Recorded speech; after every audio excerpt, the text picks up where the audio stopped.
It's a beautiful night, so thanks for bearing with us and coming out. See what we've been working on.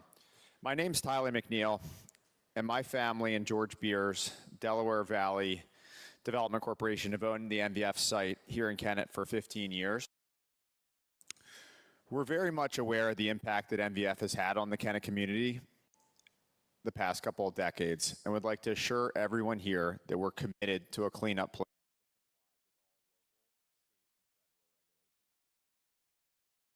We had no involvement with the operation of NVF or the contamination of the site.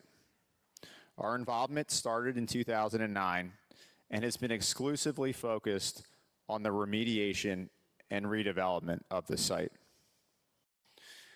I know that many of you have questions, probably most of you. And we have spent a lot of time and energy to anticipate and address them in this presentation. We have a lot of material to cover in the next 2 hours, and we would like to make sure we can get through everything. As such, we have distributed note cards and pens and would ask you to kindly write your questions on the note cards, and we will address as many of them in the Q&A portion of the presentation. So maybe wait until we get through some of the content to start writing your questions down. There's a lot. We have a big panel here and a lot of subject matter.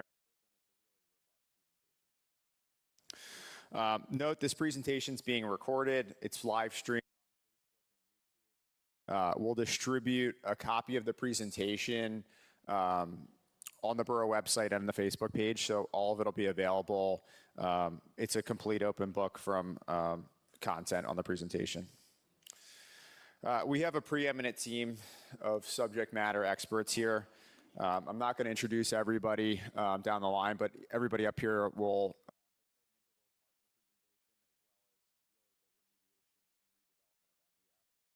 so huge thank you to everybody for being here. We're excited about being able to give you an update on where we are. As mentioned, we've been working on the remediation of the site for 15 years. As we're able to share with the greater Kennett community what we've been working on and the next steps in the process. So it's doing a site like this is 15, 20 years in the making. And so tonight is really the first step that we've been able to publicly get in front of the community. But this is the beginning of a multi-year process to actually take this through to actually putting a shovel in the ground. So we will talk through all these steps as we get later in the presentation, but this gives you just an idea that today is just really the kickoff of a multi-year process. I'm assuming everyone in the room is familiar with the site, but just so we're all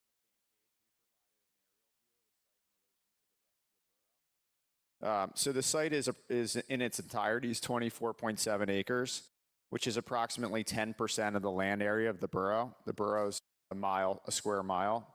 This site's 10% of the borough.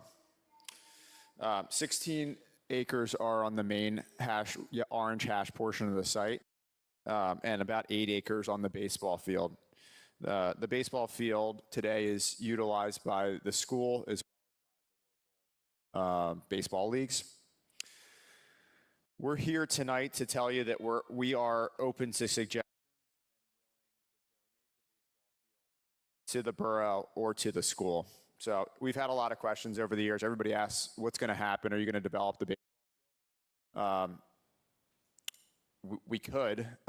We think that the best use of the field is to be with the community. It's been with the community as long as I can remember. So our intent is not to develop the baseball field. The intent is to find the highest and best use for Kennett Square. From here, I'd like to turn it over to our environmental consultants to talk really about the site history from the late 1800s to today and the distinction from when our ownership acquired the property in 2009.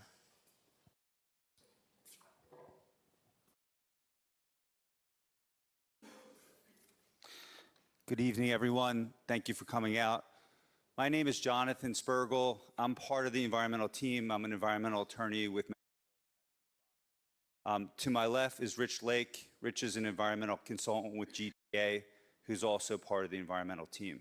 So I'm going to go through a little bit of the history of the site, investigation, remediation activities that have taken place, and Rich is then going to talk about the remaining cleanup plan for the site, what remains, and as well as some other examples of brownfield redevelopments that have ultimately resulted in residential reuse.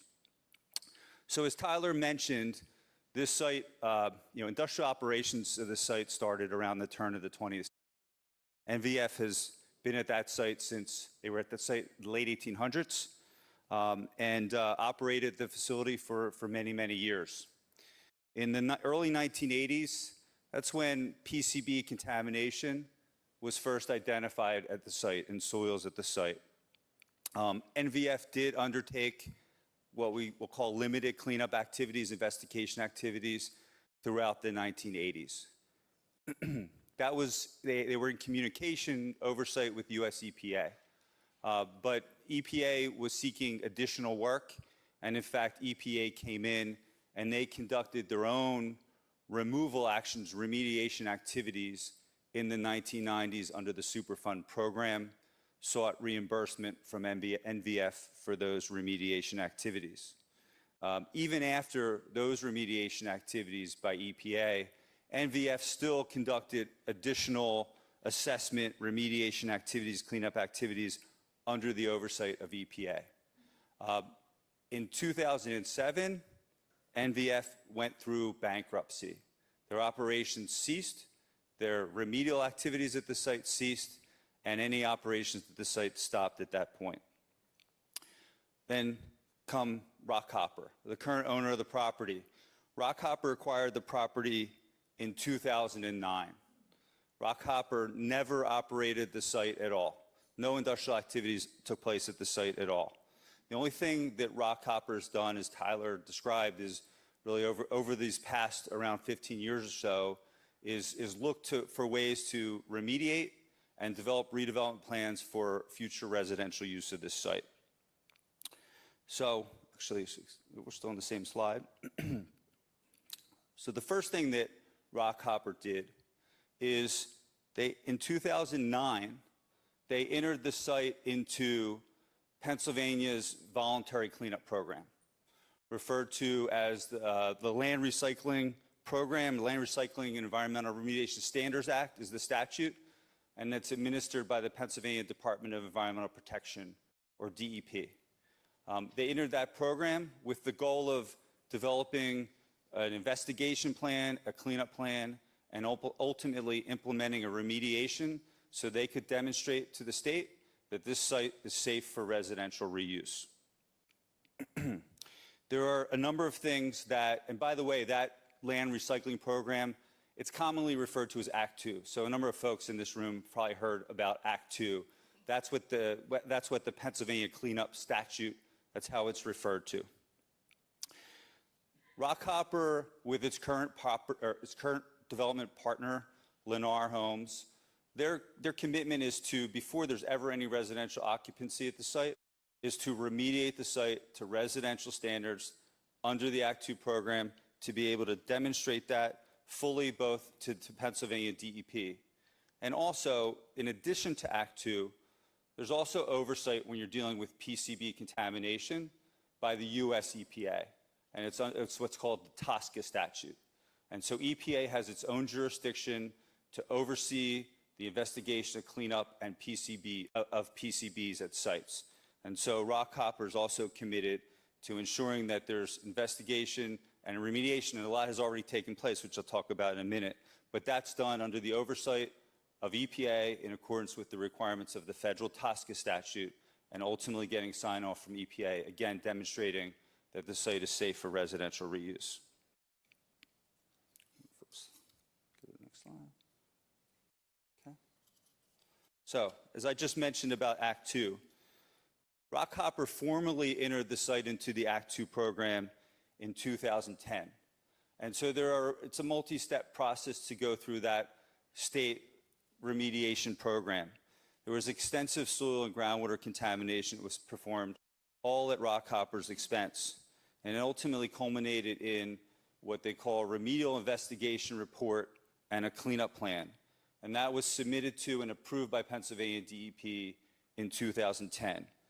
The objectives of that cleanup plan, as I just described, to be able to show that, to be able to undertake remediation of soil and groundwater at the property, to be able to ensure that it's safe for residential reuse of the property. In 2015, after that cleanup plan was approved, Rockhopper initiated implementing that approved cleanup plan. And so there was extensive remediation that Rockhopper undertook once they started that plan. They actually ended up excavating, disposing off-site at an approved disposal facility over 8,000 tons of PCB contaminated soils. In addition to that, they excavated and moved on-site to areas that would be under caps, like a parking lot, where no residents would actually live, about over 15,000 tons of low-level PCB impacted soils. Rich Lake's going to describe to you that in a little bit more detail. Again, that would be acceptable for an overall residential redevelopment. To date, Rockhopper's already spent over $5 million in their investigation and remediation of contamination at this site, and no doubt there's going to be significant additional expenditures. Given the EPA oversight under TSCA, because that was an Act 2 submission, the Pennsylvania DEP, in coordination with Rockhopper, specifically requested EPA's input in the overall cleanup plan in 2018. And so that plan was submitted to and reviewed by EPA. The part of that submission was also to demonstrate all of the remediation that had already taken place, how much PCB soils had already been removed, and the extensive investigation that already occurred. EPA had certain comments, certain additional requests, and Rockhopper has been coordinating with EPA and in communication with Pennsylvania DEP for several years about additional questions, perhaps additional investigation, some additional remediation that EPA is seeking in connection with that. And so at this point, I'm going to turn it over to Rich to describe to you some of the additional cleanup activities and what the cleanup plan is with that input from EPA and in conjunction with Pennsylvania DEP. Thanks, Jonathan. So my name is Rich Lake. I'm with Geotechnology Associates, environmental consultant. I was brought on board for this project by Lennar, a national home builder, to have basically a second set of eyes on the cleanup, to see that the cleanup would meet the residential standards that Lennar. So we've been working since 2001 with Environmental Alliance, the consultant that. And in review of that, we helped them put together a report that was sent into the EPA in January 2023, which was basically a cleanup plan addendum and a remedial action report, basically. It summarized the work that had been done for 8 years at the property, all the work that Jonathan spoke about, to put it in front of EPA to get their approval of the work that had been done, realizing that there was still some work to be done. But because of how much work that was done, we wanted to get EPA's buy-in before any further steps were taken. EPA has responded to that report in a letter from June 2024, where they had some questions about the cleanup that was done, which isn't a surprise considering how complex the cleanup's been. And just this past month, there was a response that was sent back into the EPA to try to address some of their comments. In addition, through working with Lennar, we took a look at some of the other aspects of the non-PCB part of the project to say, okay, what else needs to happen at this site to gain the residential approval from the PADEP? So we've done some extensive soil and groundwater studies, kind of as some follow-up work from what Environmental Alliance has done. And we've been sharing that information with DEP along the way, having conference calls, so we can help develop the next steps to help us down that road towards a residential cleanup for the site. So as Jonathan mentioned, the PCBs are really handled, or the oversight of that is from EPA. So the site's being cleaned up on kind of parallel paths. So the EPA is involved in the PCB cleanup. So what we have outlined here is just some work that still needs to happen at the property. So the intent of the cleanup would be to remove all PCBs that are above a concentration to the extent practicable, and remove those from the site.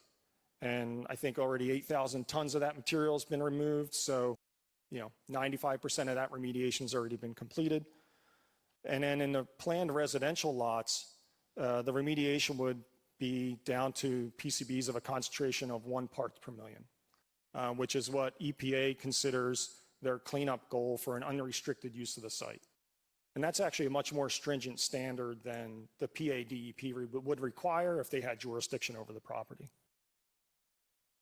So the soil with PCBs between that target of 1 part,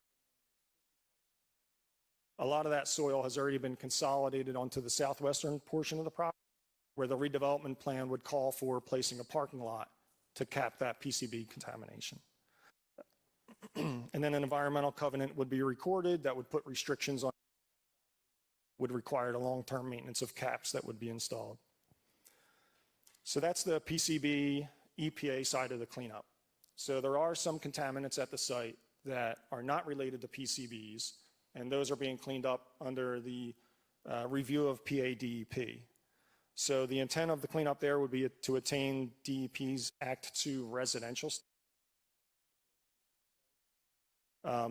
And so one thing that was found is chlorinated solvents in groundwater at the site. So it's likely due to some past degreasing operations at the property. It's not uncommon for an industrial site to have chlorinated solvents.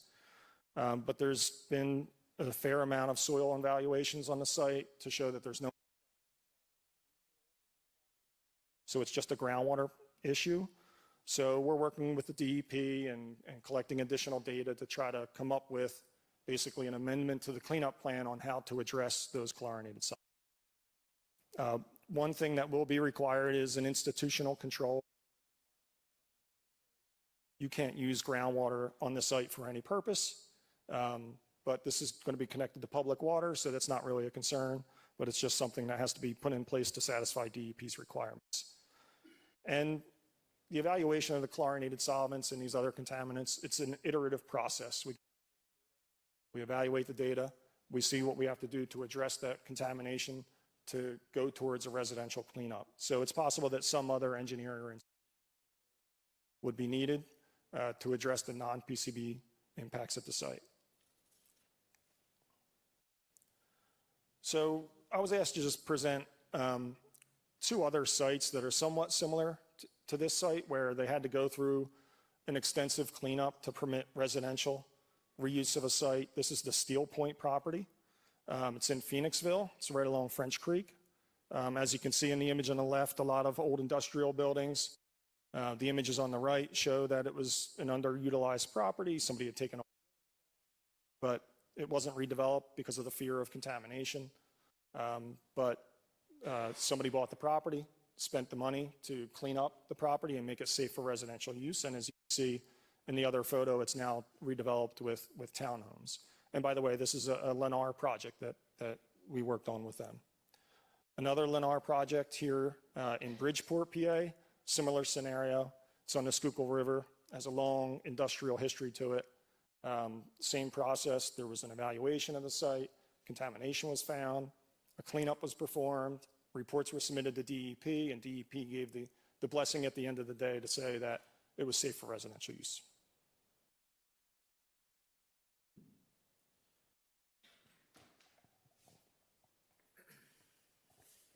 Thanks, guys.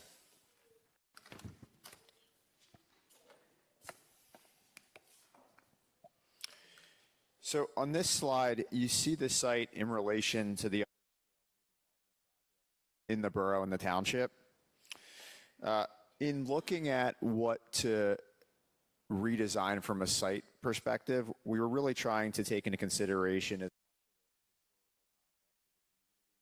the scale of the other new development projects that surround it, and provide a for sale and for rent housing mix that we feel like is potentially lacking in the borough. So we've taken all this into consideration, trying to propose the site plan. So this is the site plan. This is the proposed redevelopment plan of NVF.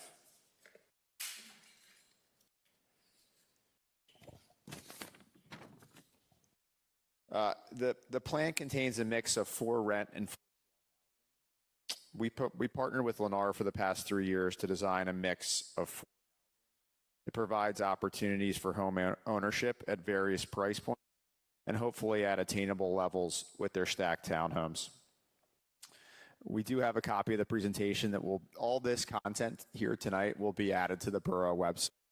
It's all readily accessible for going forward, as well as the presentation being recorded. So Mike Brown from Lennar is here on the panel with us tonight. He'll provide some additional information on unit mix, layouts, design of the homes, but from a site design perspective is really where, and we've worked hand in hand with Lennar and hand in hand with George Beer and DVDC to create this unit mix, which is really trying to incorporate same development site. So the light yellow, the lighter boxes, the rectangle, these are 104 stacked townhomes with 2 units per townhome. And the other ones, the darker yellow, are 38 individual townhomes. We are able to achieve 2 parking spaces per each one of these units. So 1 indoor garage and 1 outdoor on that like gray shaded area. So in addition to that, we have a fair amount of visitor parking space, bottom portion of the slide, as well as a considerable amount of green space. We listened to the community feedback and received a lot of impact, and there's been a lot of ongoing conversations that we kind of field over the years. A resounding comment that we got was the interest in trying to rental housing in the community. Our partner, George Beer and Glenn Worgan, and they also developed, on the previous slide we showed it, but they developed and operate and still own Red Clay Manor in the township. So we are proposing 48, there's 48 mixed income housing in the bottom left-hand corner of the site. Glenn will walk through what the breakout is, but 100% of the units will be and the AMI levels, which he'll explain, will vary throughout the site, but 100% of those units will have some level of affordable component to it. And we also have a 3-to-1 parking ratio. So we are like overall from a site perspective, we're over any of the requirements from the borough. It's in total, we have like 732 parking spaces, and we are also adding back, going to be now, hopefully again, two sides of parallel parking spaces along Mulberry.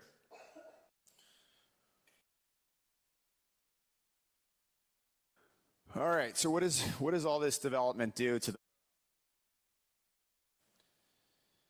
a lot? A lot. So here we have about a 100-page report from David Babbitt, who's an economic consultant, and we're happy to provide the full report.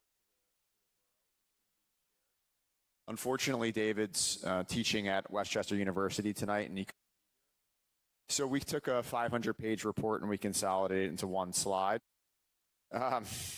Here's the synopsis. This development in its current configuration as designed would create a $380,000 net surplus to the borough per year and an $830,000 surplus to the school district per year. $1.2 million of net new economic impact from this development. And as you see here, like as you scroll, if you scroll through the building, sustaining, and operating affordable housing is challenging to do. Glenn and George and their team do it exceedingly well, but it's pretty hard to do. So there is actually a net deficit. It does cost, technically cost the borough money to operate the affordable housing. But I think what we've done here is, in partnership with Lennar, we've created a that more than subsidizes whatever impact that mixed affordable housing would create to the borough.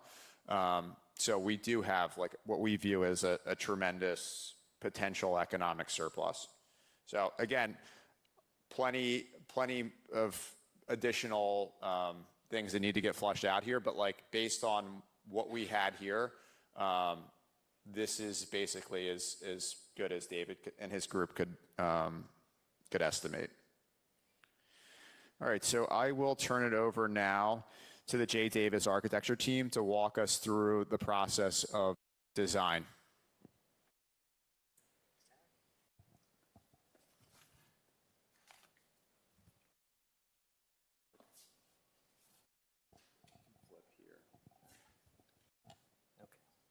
Hello, everyone. Thanks for coming out and being interested and curious of what's going on here. My name is Chad Atwater. I'm a principal and manager of our low-density housing architecture at J. Davis Architects. We designed, or our task was to design the affordable component of this site. So in conjunction with Lennar, we'll show here shortly. Our area was multifamily affordable. And so really, when we looked at this, we kind of had three priorities or three goals. And the first one, number one, was to provide a design that aligns with the existing fabric of Kennett Square. We really, which you can kind of see in some of these photos here, appreciate the scale, the community, the textures of the buildings, the walkability, the sort of mix of old and new. These are all like really exciting things for architects. And they're great building points. So that was our first goal. And then our second goal was, what does it need to be in our mind, in which a lot of communities have, but this one, we kind of designed around this idea of heritage, community, growth, connection, and then the social implications of these kinds of projects and what they bring, what they connect in terms of all the people and their communities. We thought they're very important. And, looking at this little streetscape here, I think everyone's familiar with, there's some nice textures. And so the idea is, how do we create a project that has these kinds of components in them? And so we kind of zoomed in a little bit and said, well, Kennett Square has a lot of brick details, has some cool textures. We like the substance, we like the material richness of the community. We want architecture that's going to last, that's a little bit, timeless, is not just going to look, outdated and out of place. We think the community deserves something that's long-standing. And so we kind of designed around that. And then, our third goal was really to design something that seamlessly fits in with the townhome portion that Lennar is going to design, and really kind of create a cohesive design across the site, but then also blends in with the entire community. And what we came up with is what I'm showing here. We're pretty excited about it. It's essentially 3 stories. The scale, in our mind, and the way we look at it, kind of picks up on the things that we see around Kennett Square.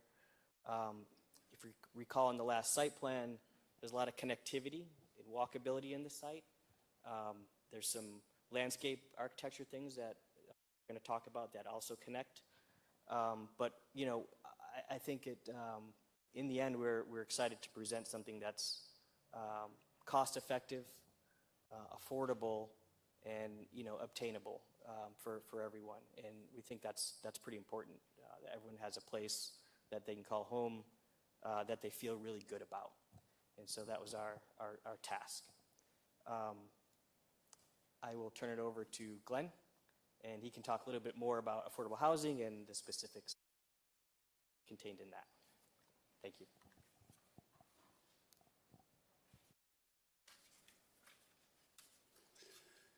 Good evening. It's good to be here. Thanks for showing up tonight. I'm going to put this. Can you hear me? My name's Glenn Worgan. I'm principal with Delaware Valley Development Company. We've been in business for 25 years. Company tossed about here tonight. You've probably seen George present to the active in this area. Over the years, George has been an owner of Rockhopper on the NVF site for 15 years, been involved like peripherally for like 20 years. We've done developments in the area. In fact, his first development was Cedar Woods on the west side of the borough 25 years ago, probably, development in this area. So we're local developers. The office was located in Hook. We recently moved to Centerville, but George lives in Kennett Township. I've been a partner with George for almost 20 years, 19 years actually. So we're a known commodity, and we're happy to be part of this development team and this development. We've done about 35 communities over the years, 2 of which are in your backyard. Red Clay Manor, which Tyler mentioned, which is the development on the top left, which is 60 units for seniors. And these are all affordable developments, all for people with lower incomes.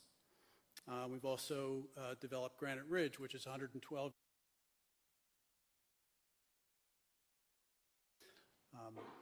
So these are developments that were created using the housing tax credit program, or federal tax credits. It's the common denominator in all of these, for financing of all these developments. It is the major housing production program in the country right now for rental housing. It's the number one driver of affordable rental housing. So this is not scary housing. This is not public housing. This is not Section 8. This is workforce housing. It's very high quality design, high quality construction. People that live here have to work and they have to pay a rent. And it really serves the residents of the borough and really any place they're located. The housing's totally indistinguishable from market rate housing. I think you can see that. You can go out and look at it today. We're very proud of these developments. And what we're proposing for the NVF site is very similar. And how do I switch slides here? Arrow, like that. As Chad mentioned, this is 2 apartment buildings, total of 48 units, 24 units per building. There's a mix of 1, 2, and 3 bedroom units, 25% ones, 50% twos, 25% threes. There's a mix of incomes. So the way this program is designed is to mix household incomes. So there's always like a handful of houses or tenants that are at 20% of the area median income, AMI. And those are generally set aside for people that have disability. And then the majority of the units are at 50% AMI, 60%, some over 60% to 80%. And even sometimes we can sprinkle in a few market rate units, but generally these are 100% affordable. Technically, low income is 60%. By definition, low income is 60% of the area median income. To put that in context, the 100% of area median income for Chester County for a family of 4 is $114,000. So a 3-person household living in this community at 60% of the area median income couldn't earn more than $60,300. So again, this is the workforce housing. As George likes to say in his presentations, it's housing for the butcher, the baker, and the candlestick maker. So we have a range of rents. We have different rent limits for every income level and every unit size. So there is a table up there where you can see rents range from $300 for a 1-bedroom at 20% up to, let's say for the 60% unit, $1,400 at a 3-bedroom level. Those are approximate rents, but you can see they're not, this is not housing of last resort. This is good housing. People have to work, pay the rent, have careers, and, are good members of the community. The development itself will be, like I said, very high quality. My Lennar partners probably wouldn't like me saying this, but generally these affordable housing developments, rental housing developments are a better construction quality than traditional, like conventional home builders, just because we have very high standards imposed upon us by the funding agencies. These are green, very green-friendly developments. This will have an Energy Star certification. We will achieve Enterprise Green Community certification, be fully sprinklered. We will have a clubhouse with professional property management, 24-hour presence. Usually we have a maintenance person living. We'll have a laundry room. We'll have community room, provide full supportive services. Yeah, it'll be, we think, a great asset to your community. So.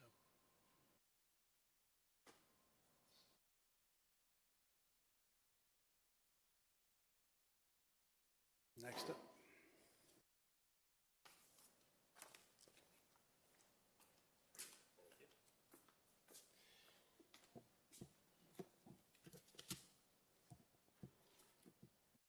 So I'm going to pick this up.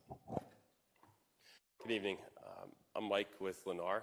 I figured first I'd give you a little bit of information about who we are and what we do before we jump into what we. Our company was started back in 1954 as a small family business and has grown into what it is today, operating in 21 states, 78 different markets. Here locally, our office is located in Wayne, Pennsylvania. Our division encompasses the northern part of Delaware as well as eastern Pennsylvania, and we deliver approximately 700 homes annually in this particular region. As Rich mentioned earlier in the presentation, we're very familiar with Act 2 communities. We've built several of them, 2 of which were used as examples earlier on, and I draw a lot of similarities between both of those communities and what we intend to build here. Starting with the product that we'll be offering. So looking up at the screen there, as Tyler went through earlier, those that are highlighted in the red color, those would what we refer to as our stacked townhomes. So this is an interlocking 3-story townhome that has living space for the lower unit on the first and second floor, and then each having a 1-car garage. And then in the yellow, we've got our traditional 20-foot wide 3-story townhome.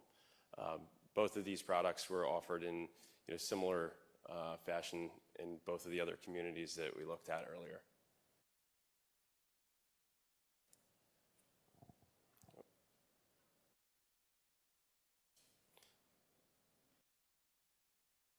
There, sorry. Okay. Sorry, I can build a house but can't do PowerPoint. So what we've got here is just an exterior our stacked townhomes. So you'll see that also the color palette that was put together by Jay Davis lineup. And again, we would want this to tie to the multi and also tie to the community. There's been debate back and forth on brick only or brick and stone, and that's something that we can get into a little bit more as we go through the design process. But what you're looking at here is you'll see that there's, like if you look at the unit in stone all the way to the left, there's 2 front doors there. The front door on the left would service the upper unit.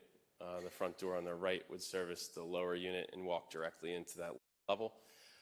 And then the balconies that are shown on here would all be to the benefit of the lower unit. That's the bedroom level of that lower unit, and they'd be able to walk out from typically the owner's bedroom out onto that porch. The upper unit has the benefit of a deck in the rear that extends out over the garage and the driveways. So just to get a little bit more into the detail on the floor plans, we've got this layered diagram here. So if you look at level 1, so we're trying to distinguish the way that these 2 units work together. So looking at level 1 at the bottom there, you've got the dark gray highlighted area of that floor plan. So that's the lower unit. You can see that it enters from the right-hand side there, kind of the top of that lower level. And then we've got the living area and a kitchen, as well as a powder room, and then the garage is directly in the rear. Continuing on up to the second floor, we have the 2 bedrooms, the owner's bedroom and the secondary bedroom in the front of the home, as well as 2 bathrooms and the laundry. That unit lives at about 1,200 square feet, maybe a little bit more. If understanding that we're a couple of years away from putting a shovel in the ground and marketing these for sale, just to give you an idea of the price point, this lower unit at 1,200 square feet is, when you're talking about attainability, is our most affordable product that we have in this region, just by function of the square footage and the fact that we're taking advantage of 1 foundation for 2 townhomes. So if we were coming to market today, I would anticipate that to be priced in the upper 3s, maybe low 4s, but most right around that $399 mark. Then looking to the upper unit, you can see back to level 1 there, we've got the rear entry 1-car garage with the entrance, the front all the way to the right. So you would come in and proceed up the stairs to the living level, which is the back half of that second floor where you have a kitchen area, living room, and access to the deck. And then the 3rd floor is entirely for the benefit of the upper unit, which offers 3 bedrooms and 2 baths. In terms of pricing for the upper, we would anticipate that being somewhere in the probably mid-4s.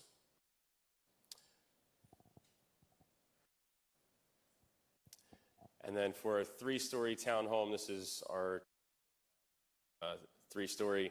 It's a front entry with a 1-car garage. The lower level there that we have highlighted in light gray, that's typically an optional space for us. In this community, we would most likely finish that on all of these units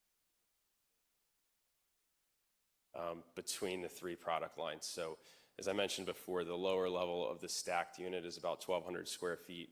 Upper unit of that stacked is about 1,800 square feet. And these townhomes with that finished space on the 1st floor would live at about 2,200 square feet. So it gives us a nice progression in terms of square footage, and in terms of price, we'd be looking probably in the low to mid 5s for this 3-story townhome. So we hit a nice variety of income levels and buyer profiles with this lineup.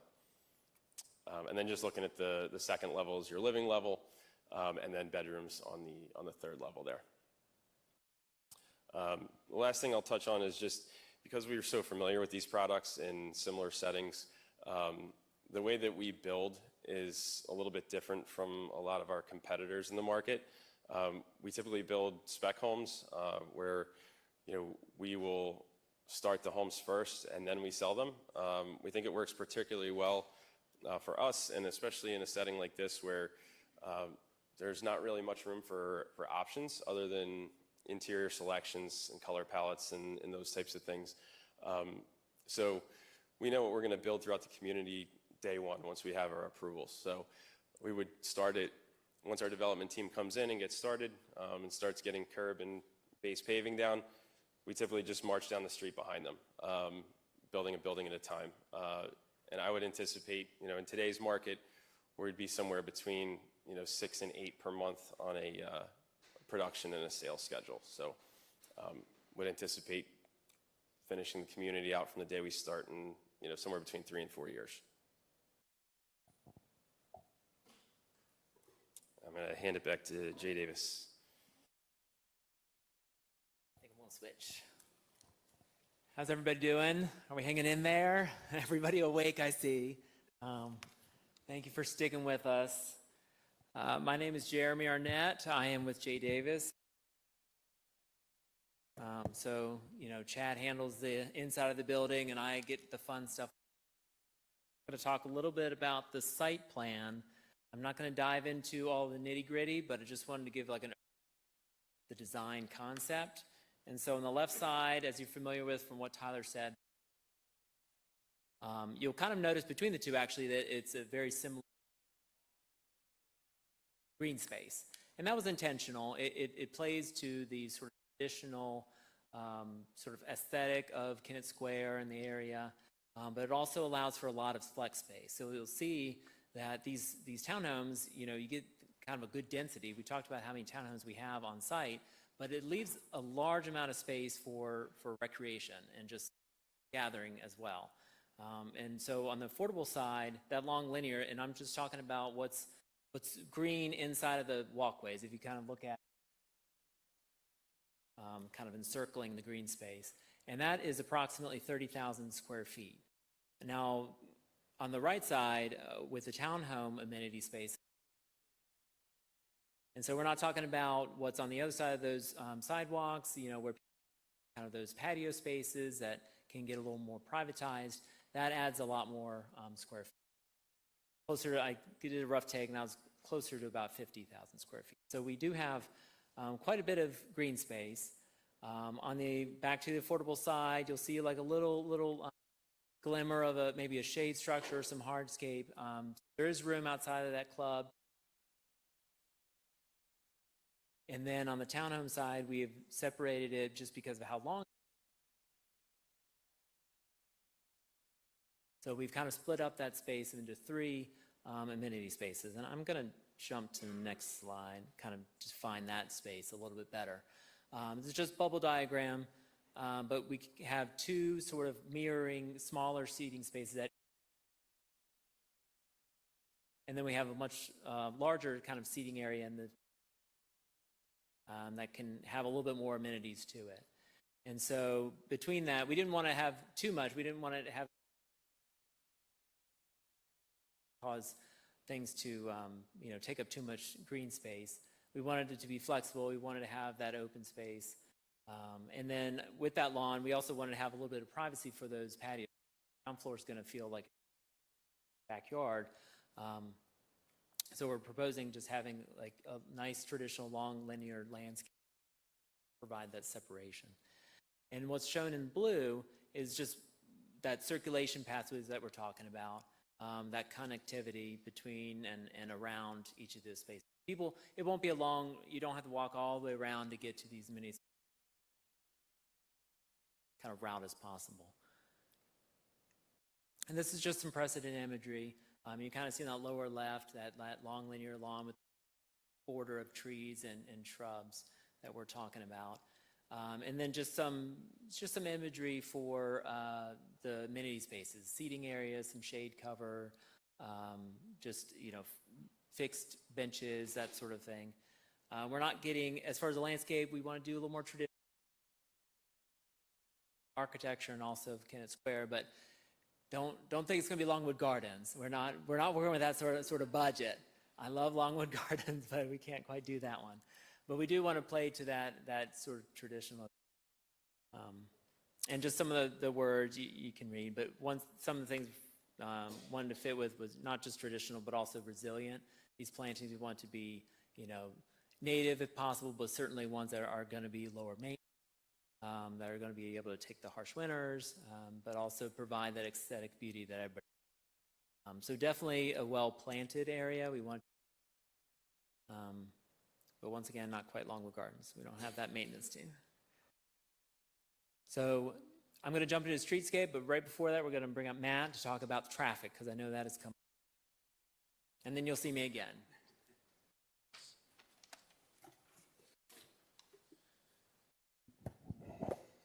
Good evening, everyone. My name is Matt Hammond. I am a professional engineer who specializes in traffic and transportation and work for a company called Traffic Planning Design. I've been a resident of Chester County for over 40 years. I currently reside in West Bradford Township, and also for the last 15 years have served on the Chester County Planning Commission. But for purposes of tonight's discussion, from a traffic perspective, and as is usually the case for most development projects, we have started the process of preparing a traffic impact study. And for those of you that are not familiar with traffic impact studies, essentially what they are is a study of the roadway network surrounding a particular development. You look at how the roadway operates today, if there are any deficiencies in the roadway, and the amount of volume or traffic on the roadway. For residential developments, as is being discussed tonight, we typically concentrate on the peak hours of traffic. And those peak hours typically occur on a Tuesday, Wednesday, or Thursday, and it's the morning peak and the afternoon peak. The morning peak typically is the one highest hour of traffic between 7 and 9 a.m., where the afternoon peak is the one highest hour of traffic between 4 and 6 p.m. So what we do is we look at how the intersections operate today, and then we determine how much traffic will be added to the roadway network in the future when we anticipate the subject development being completed. Now, what's involved in that is not only looking at the type of use, but also what other developments are in the area, and just a general growth in traffic that will occur over a certain amount of time. I believe it was mentioned that as far as the residential portion of the townhomes, they would anticipate, want to look out into the future. How much traffic do we anticipate to be on the road at that point? So we look at how the intersections operate. The purpose of the traffic study is, again, to look at the existing conditions and the future conditions, but really what its focus is on in mitigating the impact of the subject development. So whatever development you're looking at, whatever traffic study you're preparing for that development, you want to be able to look at it and decide whether or not, A, it meets the criteria set forth, and B, if there are any certain improvements necessary to mitigate the impact of the development, with the hope that the roadway network operates the same, if not better, in the future after the development of the subject project. So the slide on the screen right now, what it shows is the delay. And as in the riveting world of traffic engineering, we look at how intersections operate based on their delay. It's graded on a scale of A to F. It's called level of service, A being the best, F being the worst. It's really a measure of delay. How long does it take for you to get through an intersection?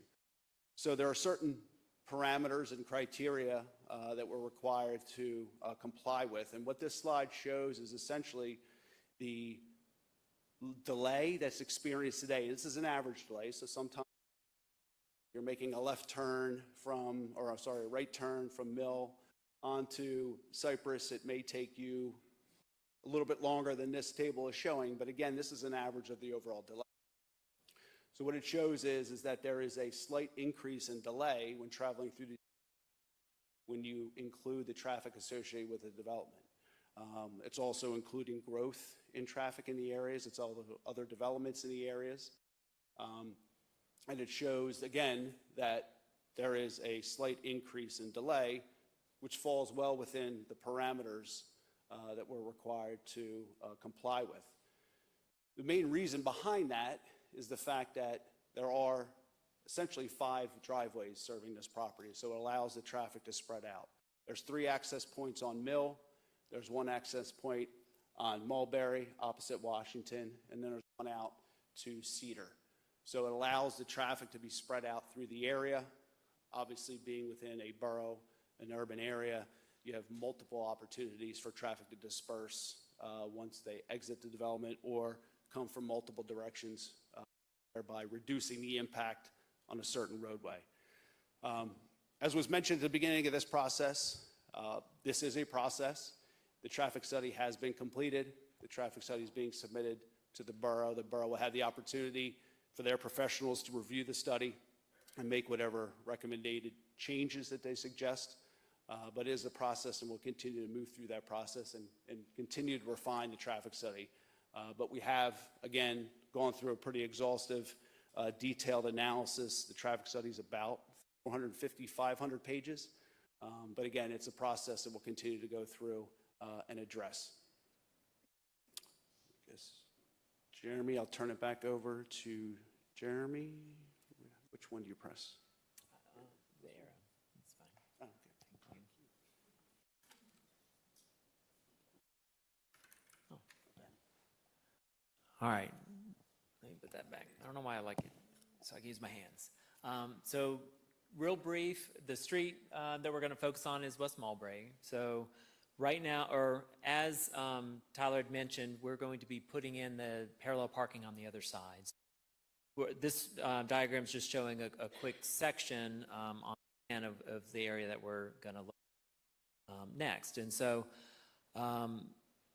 what we're really aiming for is just mirroring what's already built at Magnolia Place across the street. And so where that has parallel parking and then a travel lane, then we have a travel lane, and then it's kind of cramped in there and you can't quite. We're actually pulling that parking in a little bit or expanding the road a little bit to allow for that parallel parking.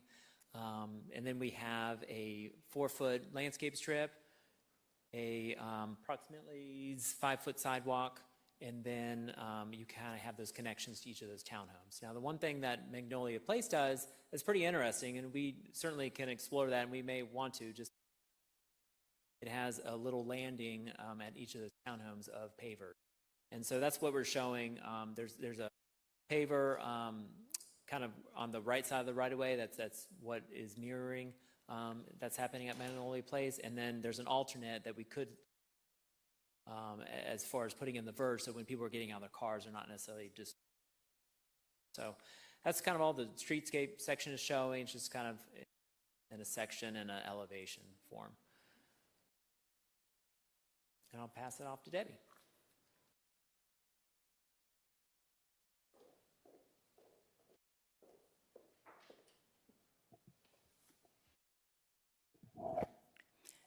Hi, good evening. My name's Debbie Shulsky. I'm a land use attorney with Riley Riper. The good news is I'm the closer, which means you almost made it through our presentation, and we'll be able to answer your questions shortly. As Tyler mentioned in the very beginning of the presentation, this is the first step in what's going to be a number of additional processes, all of which will involve public participation. You already heard from some of our other consultants a lot of the homework that's been done to date. There's been decades of work on the environmental. In addition, Tyler and ownership have already invested a lot of time and effort meeting with various borough representatives and some of you to get input on the plans that we're presenting to you this evening. But this is just the first step in a lengthy, comprehensive process ahead. The next step would be formal submission of a zoning ordinance amendment to the borough. Again, a very public process. There's a number of procedural steps and requirements. As you know, this particular district is zoned industrial, which allows a number of very intensive industrial uses. Obviously, the plan tonight is proposed for residential, and that will require an ordinance amendment. Once we get through that process, then there'll be a conditional process. Again, that public participation. It will involve review by the local planning commission, borough council, hearings again where public will be invited to participate and provide comment. The next step after that will be formal designing and engineering of, and again, that will involve a number of additional public meetings. There'll be a preliminary land development application. County will be reviewing that. Local planning commission will review council again, public meetings, and then there'll be a final land development. All of this is very comprehensive, will be probably take years to proceed with that. And then in addition, we'll have the third-party agency permitting. Some of that Jonathan spoke about earlier with respect to the environmental cleanup, but there's also a number of other permits and agencies approvals that are required, including for stormwater management that will be fully reviewed by the borough consultants, as well as the Conservation District and DEP. There'll be sewer and water approvals. There'll be any other appropriate PHMC, historical review, endangered species permits. So again, it's all a very thorough and comprehensive process. The borough consultants will be reviewing it, and the public will be able to attend and participate in the meetings moving forward. So I believe that concludes our presentation, and what I'm going to do is come around and collect some of the cards, and then we can answer some of the questions that the public has.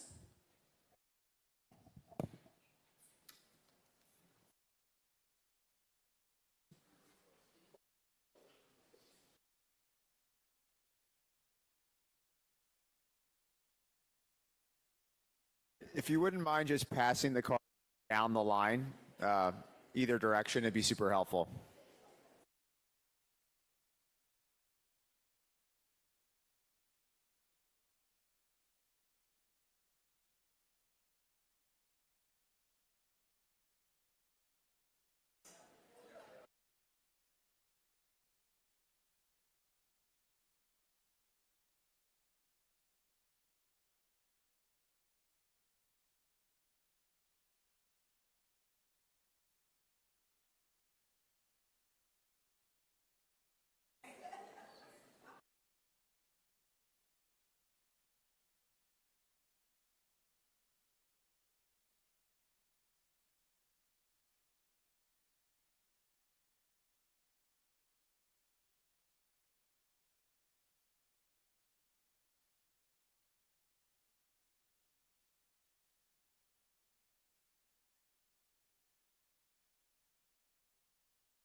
All right.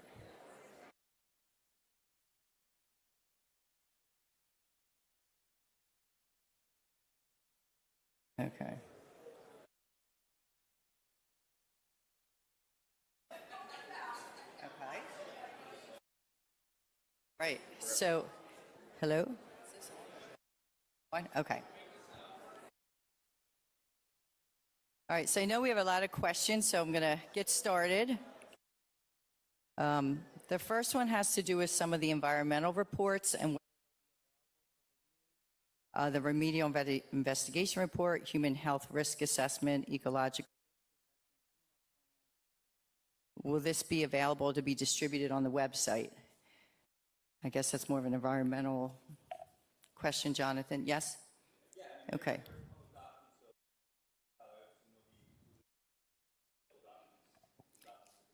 Right. Yep. And then the follow-up question, I believe I can answer. Can we assume those documents will be in final? Appropriate documents haven't been approved from DEP and the EPA until all the appropriate permits are received. To what extent, however, will traffic study impact be done, especially on Cypress and State, resulting in backups on Mill and Magnolia? I know that Matt Hammond previously spoke about the traffic and said that he's coordinating the report with the borough. The borough will be fully reviewing that. The borough traffic consultant will review it throughout the course of the conditional use as well as the land development, and will confirm that it meets all the applicable requirements. Borough acknowledged on November 6th inability to source tenants, buyers for former Genesis location. What analysis has been done on market and what are operating assumptions?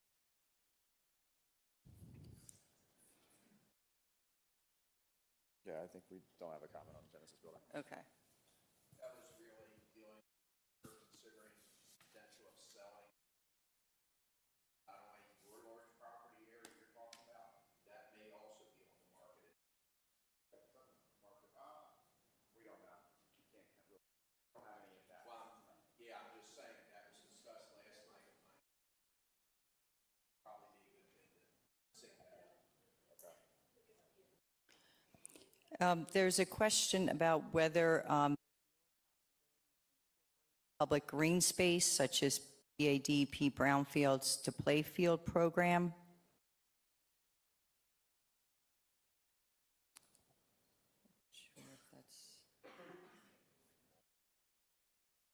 Does anybody have a? I'm not sure if the question is, I know earlier Tyler had mentioned that he's happy to consider dedicating it to either the borough or the school district. Does that answer the question? Okay, sure.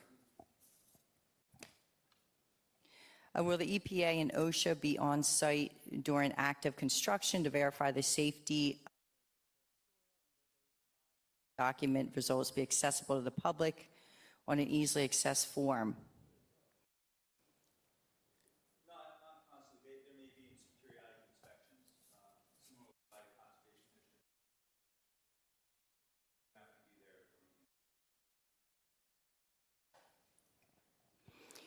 there. Did the traffic study include the new Kennett Square Apartments building, specifically the intersection of Mill and State Road? Is that included in the study as it's already an issue? Yes, it is included. If the EPA gets gutted under new president, will you still clean it up?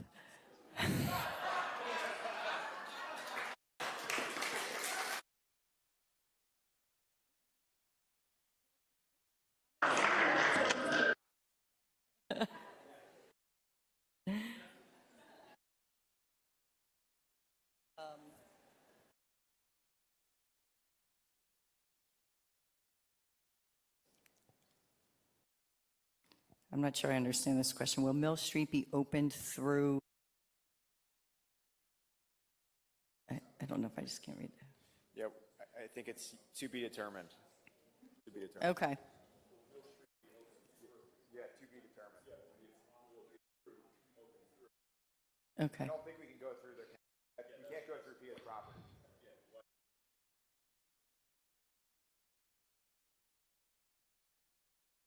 We don't know. As of right now, Pia controls that.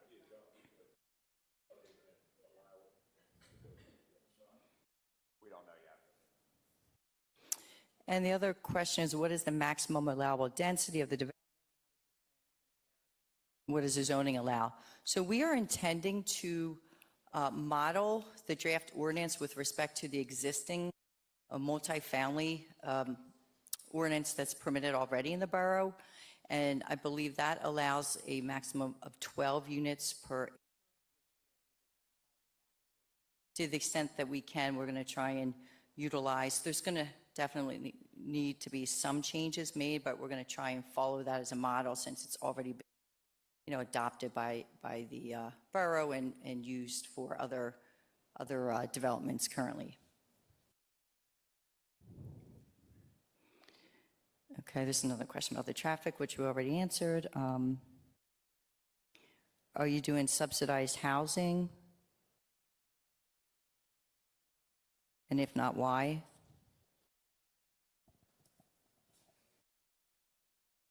We're not on the Yorkland site's not our site.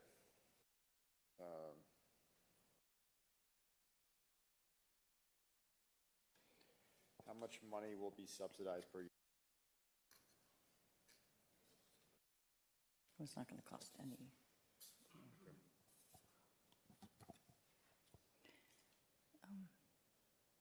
Will the fronts or backs of homes face Mulberry Street? Okay. Is it possible to line Mulberry Street with a higher priced townhome and have the fronts of the homes face Mulberry Street? I mean, some of these questions are more, because we're really at just the preliminary sketch phase, and again, as we go through formal designing, there'll be a lot more opportunity to be involved with that process moving forward.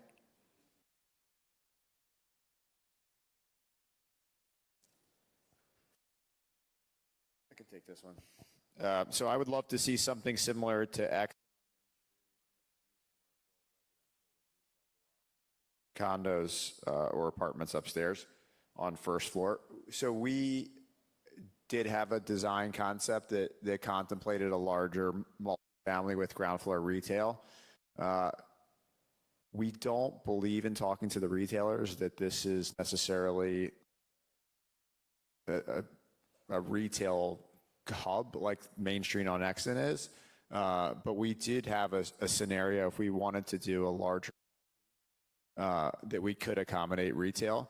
The size of the multi is really driven by the tax credits. So Glenn and his team are limited to size based on the amount of tax credits that are available. Development that we could do in a single phase from an affordability perspective. So if we did a larger multi with ground, it would have to have a significant component of like fair market rental apartments similar to the building that was just built along State.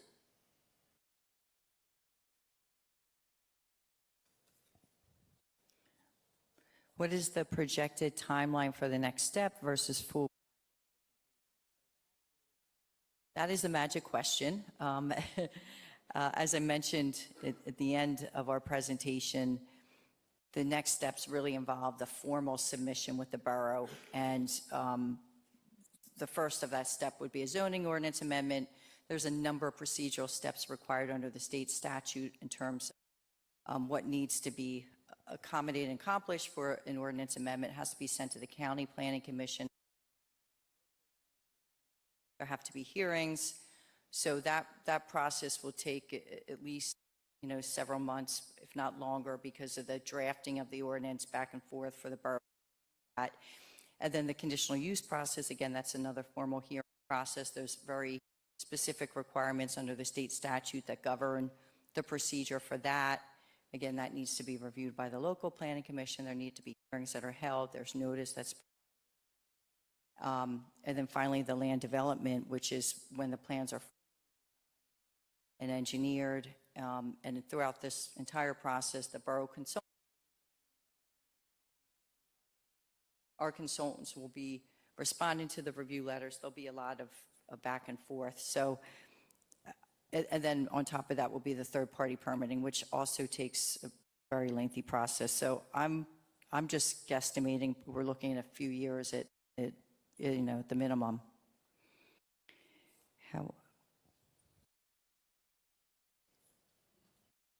Would you allow your children to buy this property and raise your grandchildren? And I think our Lennar representative has sold these, similar development several similar developments before and feels confident that.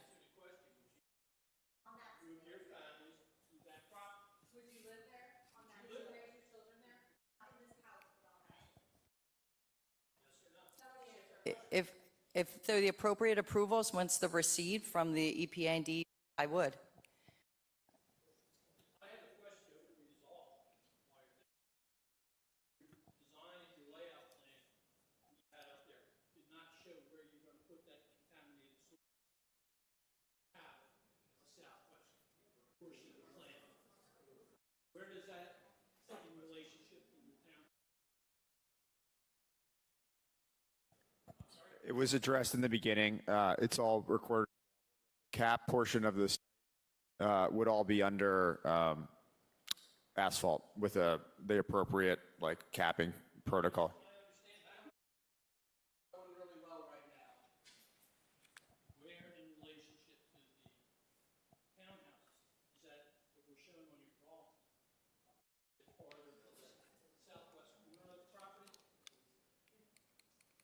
The townhome lots will be cleaned up to a piece.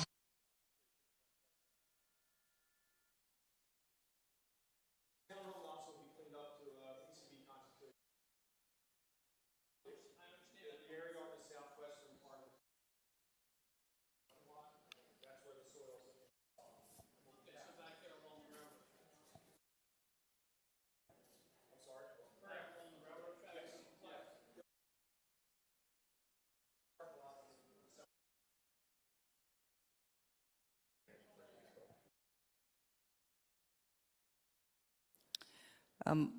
One of the common requests from the Kennett Collaborative Survey about this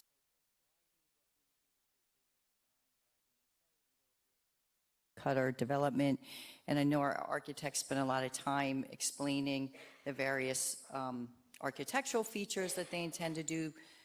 They want to do a really great job at integrating this development to the fabric of Kennett Borough, and I know that they're going to put their best foot forward to try and make it. I know they're going to make it so it's not going to be a cookie cutter development. As the home along with gardens and landscaping is very important, especially shade.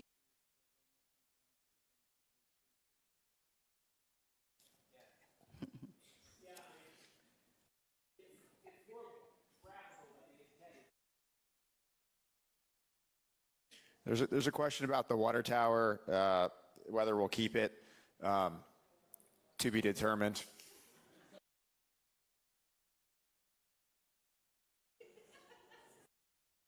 Will we be working with supply, landscaping? What is the plan for site lighting? Glenn, do you want to talk about how you working and developing with local suppliers? Suppliers, builders, subcontractors? How we procure our Yeah. contractors, sure. At least for the affordable component, we will send prior to applying for financing. That'll be general contractor, we have our architect in the team, lawyer, our whole, the whole engineer, et cetera. So we'll select the general contractor. We're working with the team to negotiate. They will work, they have a stable subcontractors that they will utilize throughout the development. The state requires us to meet certain minimums in terms of small, diverse business enterprise participation, minority business enterprise, women-owned business. Those are, all part of that sort of public process. Answer the question.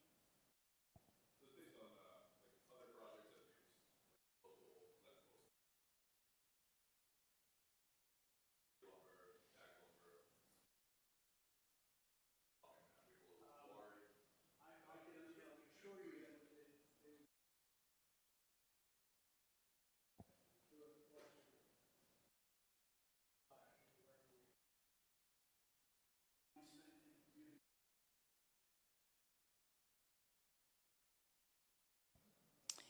There was a question about whether the economic impact numbers are a net of the expenses.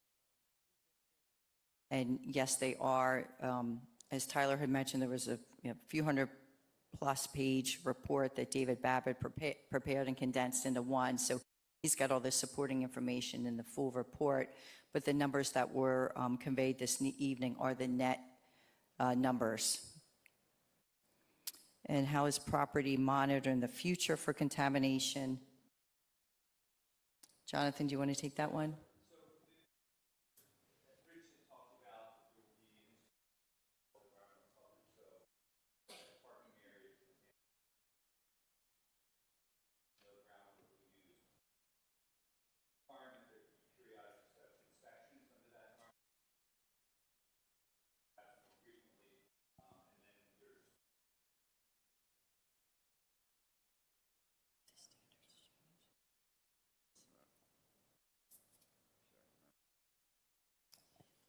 As a question about traffic, what's the threshold of traffic to be from minimum and something that needs attention? And what kind of remedies would there be? You want to take that, Matt?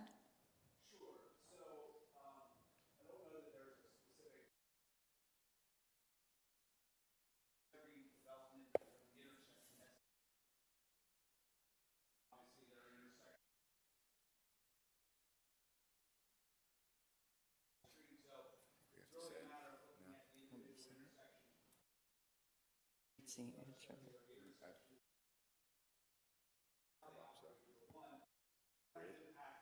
What's her answer? Just you have to put it there. That's where all the parking is. Right? In order to accomplish the parking ratio, you have to other place on the site in order to be able to have parking.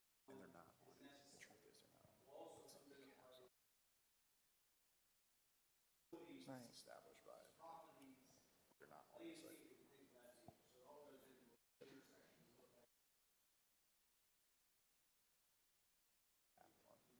site. By the townhouses as well. Like right in the corner as well. Do you want to mention that? I'll turn it over.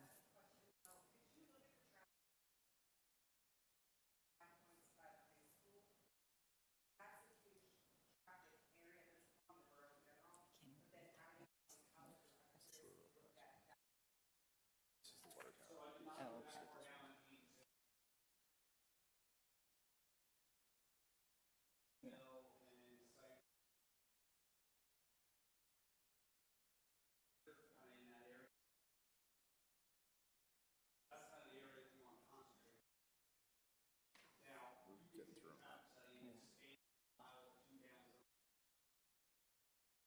We're getting through them. Seems so hard. Are we going to send sidewalks? This is good. We'll just pump this one. I think it will impact the fire.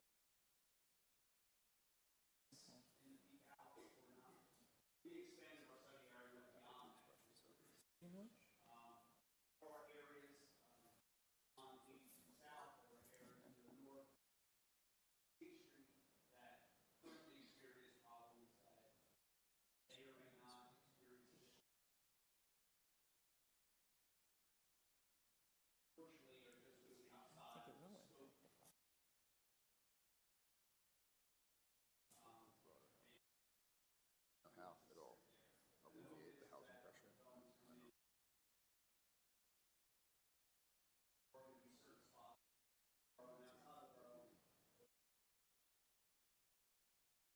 This will be an HOD.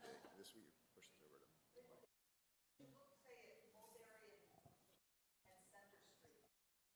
I'll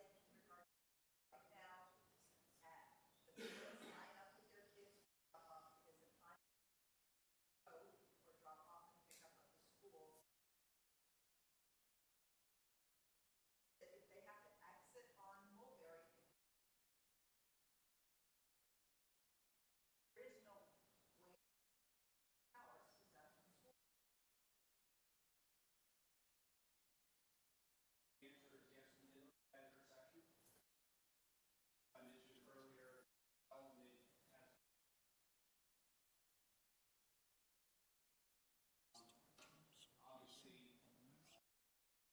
Design.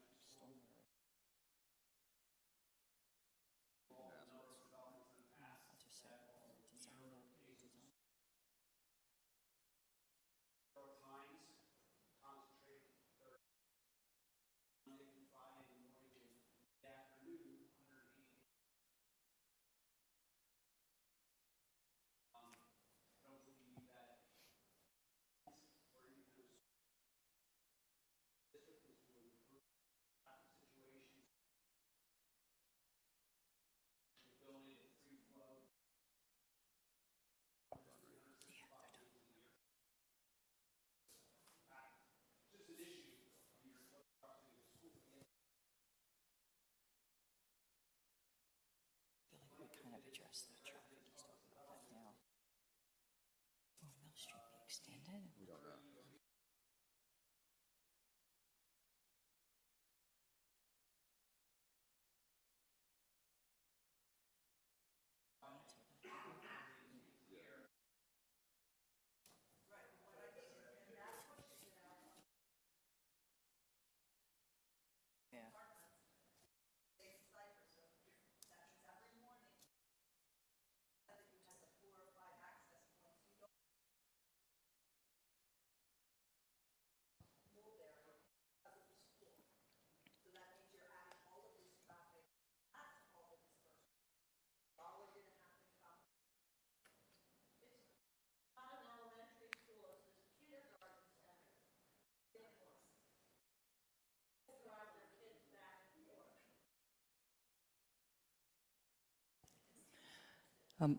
And again, the traffic is going to be fully fleshed out and reviewed as we get through, the additional steps in this process.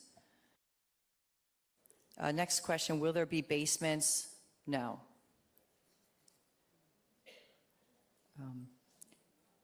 Will sidewalks be added to the townhomes on Lafayette Street? I think that's something that will be detailed during the course of the land development, the conditional use and land process, in conjunction with the borough. What percentage of the houses sold and your other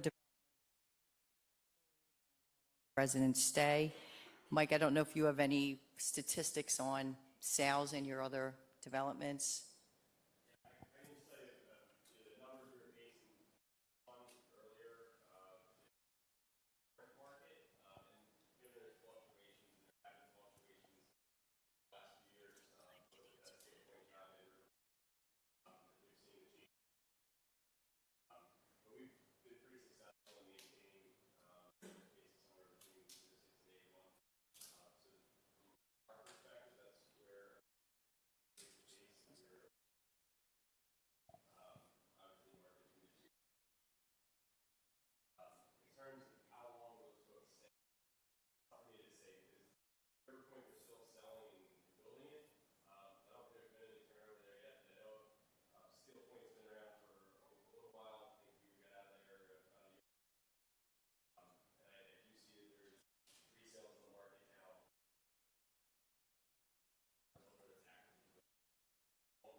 There was a question about what measures will be put in place to ensure that the development maintains well-maintained, and specifically if there will be an HOA. Yes, there will definitely be an HOA. I know Lennar has standard HOA documents, which are, again, a few hundred pages, and they will fully address the various details in terms of the exterior, siding, windows, roof, landscaping. There'll be common facilities as well that will be maintained by the HOA.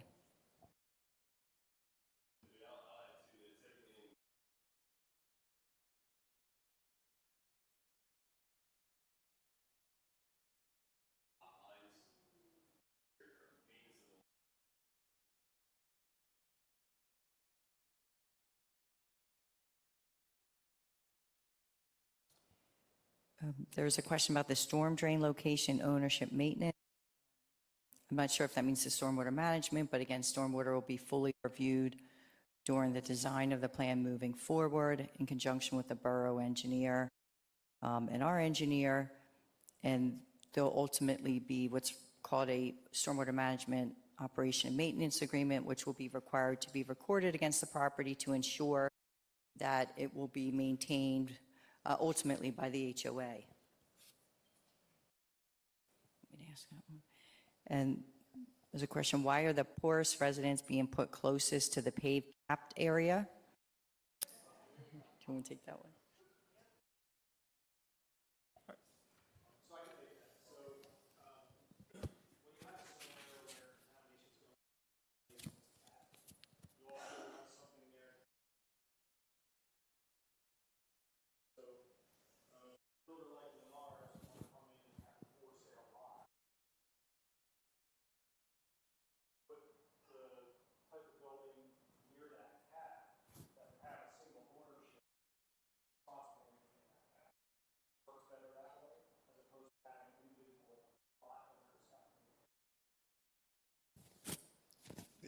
The other answer is with regard to parking.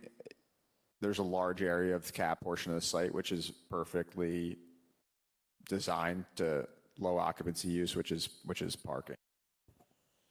There's a detailed question here about real estate taxes and the net economic impact. As I mentioned, I'm just moonlighting for David Babbitt, so we can provide all the detail to the borough on economic impact. We consolidated a 500-page report into one slide, so it's all there for the borough, and you can access it directly from them. And it's also somewhat of an evolving thing based on what the final approved development plan is. Yep.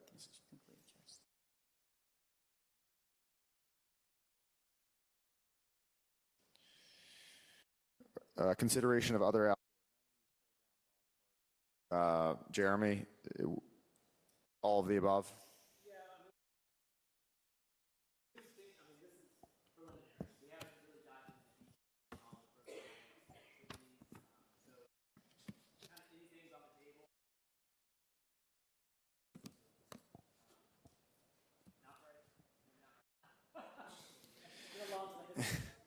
There's another question about mixed-use commercial space creation. This plan doesn't accommodate commercial. We've thought about places and ways to do it. Again, I think that if we went with a different configuration with a larger multi, there would be an opportunity. We wouldn't be able to achieve the same affordable mixed income development that Glenn alluded to if we did that. So there's just trade-offs with everything.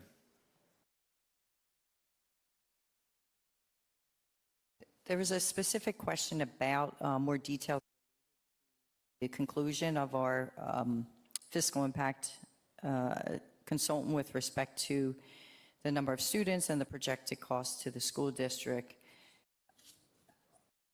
And I guess what I say to that is because David Babbitt isn't here to answer that detailed question for you, we're happy to put the full report, have that available, with some of the other documents that are going to be available online, and hopefully some of the information that will answer that question for you.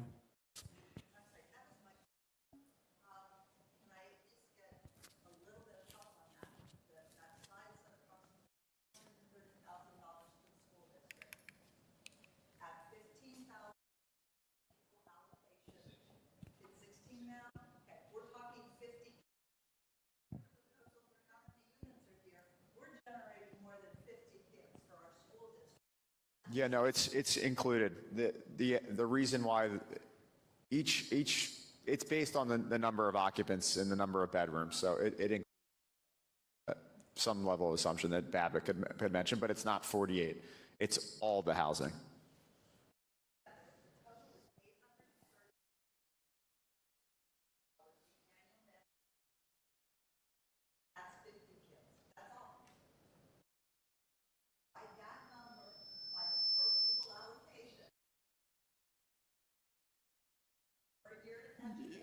Yeah, again, I'm not an economic expert here. We can follow up. You have that information. The additional surplus that you're providing is net of the costs of those kids' education.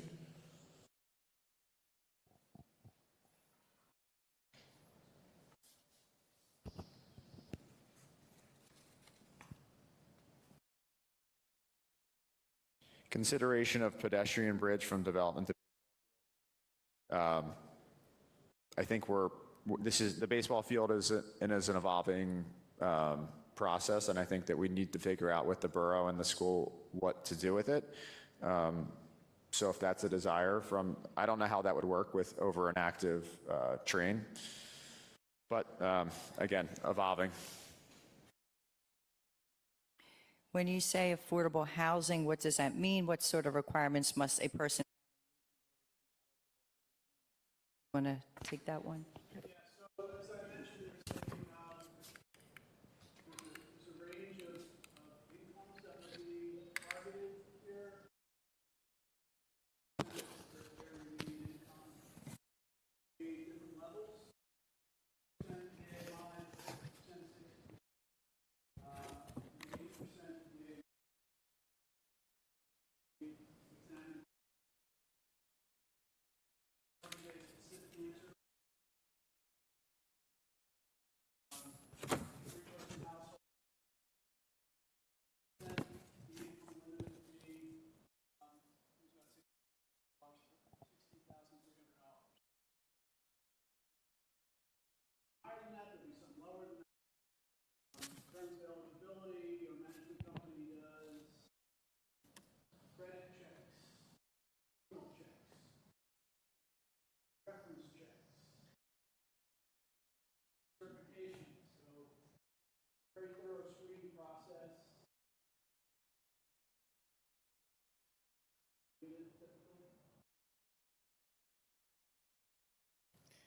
There's a question about burying power lines. Anybody, we don't have the civil engineers here on the panel, so I think we may have to take that as part of the continued. In the event of development, what's the plan for protecting children's outdoor? I will say that during the construction of the project, all of the construction activities must maintain property itself, cannot encroach onto any adjacent properties without a construction easement. So there'll also be a silt fence that'll be put up along the property to mitigate any erosion sedimentation control. And all that'll be obviously in compliance with the Conservation District requirements and local ordinance requirements.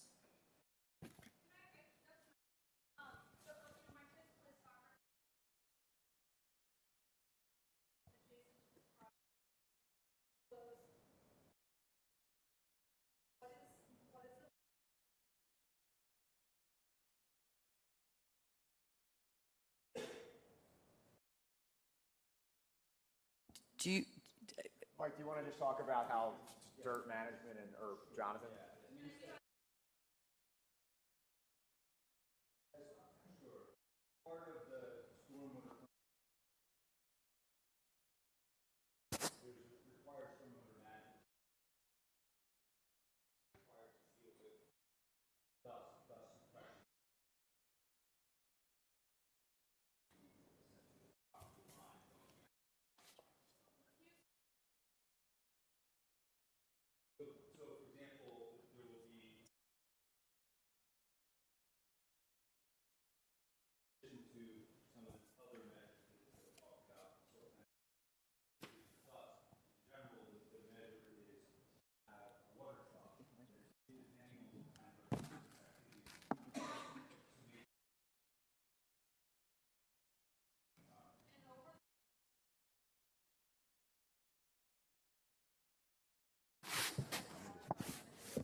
don't go past the railroad. We can't come through it. There's the railroad site and then the mushroom property. Is that what you're? Oh. Oh, yeah. Correct, yeah, very true. Will. Sir, of the 24 acres of this property, baseball field, but 24 acres looks pretty high.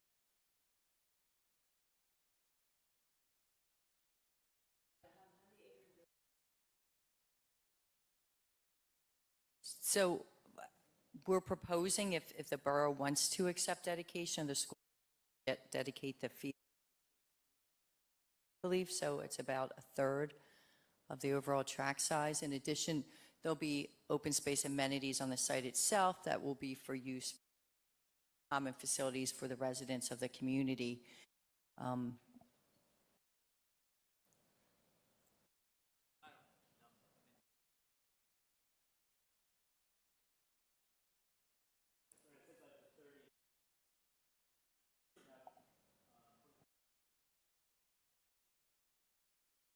I mean, just in the linear spaces, you got an acre and a half there. And then you have all the spaces kind of around the buildings. I mean, it's going to still be open space. It's just maybe not like a amenitized space. So it's landscaped, but it's not necessarily like gathering space and seating area, like the more recreational lawn, like where you would have the kids. Does it say like 18? Around 6. Necessarily that like, but it, and that's probably because in 6 acres.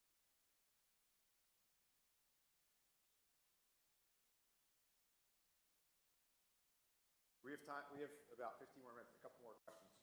Is it federal or state subsidy? For the affordable housing you're talking about? So probably it could be both, actually. So the housing tax credit is a federal tax. It's administered by the state. So that's a factor that's probably the biggest. Also, most likely have a loan from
there. Thank you.